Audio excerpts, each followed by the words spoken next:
പ്രിയമുള്ളവരെ, അസ്സലാമു അലൈക്കും. ഇന്ന് ലോക മുസ്ലിങ്ങൾ ഈദ് ആഘോഷിക്കുകയാണ്.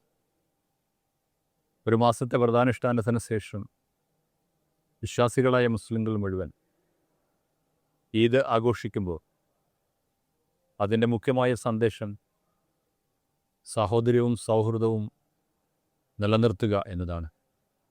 കഴിഞ്ഞ ഒരു മാസക്കാലത്തെ വ്രതാനുഷ്ഠാനത്തിലൂടെ നേടിയെടുത്ത ക്ഷമയും സൗഹൃദവുമൊക്കെ മുന്നോട്ട് കൊണ്ടുപോവുക എന്നതാണ്.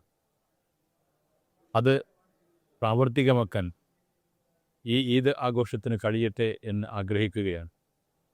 ഈസ് റേഡിയോ ലോകത്തെ മലയാളികളുടെ മുഴുവൻ സഹോദര്യവും ആഗ്രഹിച്ചുകൊണ്ട് നടത്തുന്ന വലിയ ഒരു പ്രവർത്തനമാണ്. ഈ ഈസ് റേഡിയോയുടെ എല്ലാ പ്രേക്ഷകർക്കും അഭ്യുദയകാംക്ഷികൾക്കും ഈദാശംസകൾ നേരുന്നു. എല്ലാ വിശ്വാസികൾക്കും ഈദാശംസകൾ നേരുന്നു. ലോക സമൂഹത്തിന് ശാന്തിയും സമാധാനവും ഉണ്ടാകാൻ പ്രാർത്ഥിക്കുന്നു.